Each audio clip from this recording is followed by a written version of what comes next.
Hello दोस्तों, नमस्कार। उत्तर प्रदेश के प्रयागराज से हत्या का एक ऐसा मामला सामने आया है जिसमें आरोपी ने खुद फ़ोन करके मृतिका के घर वालों के इसके बारे में जानकारी दी है और अपना गुनाह भी कबूल किया है। तो क्या है यह घटना, चलिए जानते हैं आज की इस वीडियो में। मीडिया रिपोर्ट के अनुसार आरोपी ने मृतिका की मां को फ़ोन करके बताया कि उसकी बेटी की डेड बॉडी रेलवे स्टेशन के पास खंडहर में पड़ी है और आकर इसे ले जाओ। यह पूरा मामला प्रेम प्रसंग से जुड़ा हुआ है। मीडिया रिपोर्ट के अनुसार एक ही गांव के दो युवक और युवती एक दूसरे से बेहद प्यार करते थे। धीरे धीरे उनका ये प्यार हद से आगे बढ़ गया और दोनों एक दूसरे से घर वालों से छिपा कर अक्सर बाहर मिलने लगे। लेकिन एक दिन लड़की के पिता को इसकी भनक लग गई। उसके बाद उसने अपनी बेटी को बाहर आने जाने से रोक दिया और अपनी बेटी का मोबाइल फ़ोन भी छीन लिया।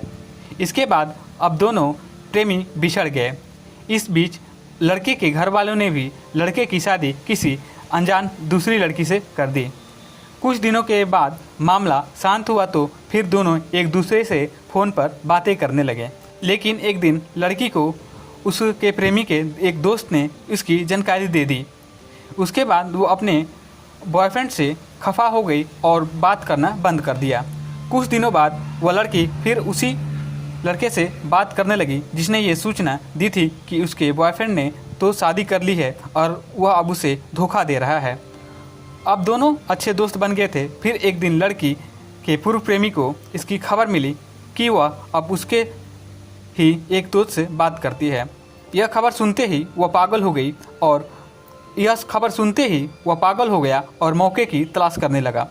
एक दिन उसने अपनी पूर्व प्रेमिका को फ़ोन करके बहुत रिक्वेस्ट किया कि वो आखिरी बार उससे मिलना चाहता है। इस पर वह लड़की राजी हो गई।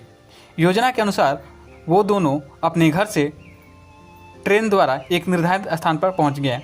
वहां पहुंचने के बाद सबसे पहले दोनों ने एक दुकान पर कुछ नाश्ता पानी किया और वहां बैठकर थोड़ी देर तक बातें हुई। फिर दोनों बातें करते करते एक रेलवे स्टेशन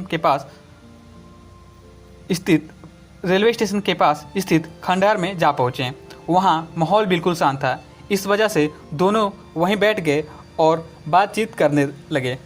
लड़के ने अपनी प्रेमिका यानी गर्लफ्रेंड से संबंध बनाने की बात कही। इस पर लड़की नाराज़ हो गई और उसने तुरंत ऐसा करने से मना कर दिया। लेकिन वो लड़का, उसका प्रेमी, उसके साथ संबंध बनाने के लिए ज़ोर ज़बरदस्ती करने लगा। अंत में जब लड़की राजी नहीं हुई तो उसने उसका गला दबाकर उसकी हत्या कर दी और वहाँ से भाग गया। 2 दिन बाद वह फिर उसी स्थान पर गया तो देखा कि लाश अभी भी वहीं पड़ी है और सड़ रही है, उससे बदबू आ रही थी। इसके बाद उसने इसकी सूचना उसके घर वालों को दे दी। उसने फ़ोन करके लड़की के घर वालों को बताया कि उसके लड़की की डेड बॉडी पास रेलवे स्टेशन के पास स्थित खंडहर में पड़ी हुई है और वो जाकर उसका लाश वहाँ से उठा लाएं। इसके बाद लड़के को गिरफ्तार कर उन्हें जेल भेज दिया है। दोस्तों, इस तरह की वारदात, इस तरह की घटनाएं समाज में काफ़ी तेज़ी से फैल रही हैं। इसलिए आपराधिक मानसिकता वाले लोगों से दूर रहें और इसी तरह की और भी खबरें देखने के लिए हमारे यूट्यूब चैनल को सब्सक्राइब करें। हम आपसे मिलेंगे फिर किसी नई वीडियो में किसी और भी इसी तरह की किसी और नई जानकारी के साथ। तब तक के लिए धन्यवाद और वंदे मातरम।